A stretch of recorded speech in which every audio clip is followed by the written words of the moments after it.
Okay, so we've been talking about modeling and ways of using mathematical representations to describe how tumors grow. That sounds pretty abstract, but it also suggests perhaps new strategies for cancer chemotherapy. What we find is that anything that is good at killing cells is good at sorting cells, selecting out the ones that are resistant to the drug. So that Giving an advantage to the ones that are worst, or at least the ones that are escaping that current drug. We're guaranteeing the ones that the drug would be effective on are gone.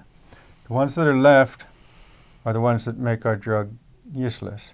And those ones will reproduce, and their progeny will have those same traits that make the drug useless. So we'll end up with a whole population of cells, a whole tumor that now is impervious to our drug. So are there mathematical models that suggest different ways of doing cancer chemotherapy? The first step is just a leap of imagination to, is there some alternative to killing the bad cells? Or just killing the bad cells, perhaps. Or So when we look at the cancer ecology, cancer cells have interactions with each other and interactions with their environment. So we can call that an ecology inside the human body.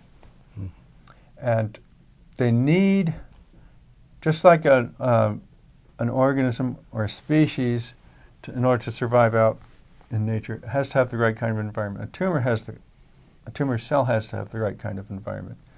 And they do things to create that environment for themselves. So it seemed like giving substances that stop blood vessels from growing into cancer would be a magic bullet. Has that worked out? It had some success. It's not been a panacea that completely solved the problem. Okay. It's still part of the toolbox, still part of our arsenal against cancer, but it did not end the problem entirely. So some people have suggested that because it was kind of shutting down the food supply to the tumor, that the cells went into a transition into a state where they could go other places in the body. Is that true, do you think? Or? Yes, it appears that it is true. And in fact, Dr. Tippis and I did some computer modeling work on this question, and we discovered in our models that cells can differ in a lot of traits, including their resistance to drugs, but they can also differ in their ability to move. And this is crucial. If they've run out of oxygen and food, they need to recruit more blood supply to bring them that oxygen and food. If they cannot, then the cells that stay in that impoverished environment will die. But the cells that are more capable of moving can leave that impoverished environment, move out into surrounding tissues where the resources they need are available to survive. So a tumor that just plain grows really, really slowly and stays where it isn't nearly the same danger as one that spreads malignant cells through the body. Indeed, spreading out into normal tissue is exactly what malignancy is. That's what it is. Okay. Yes.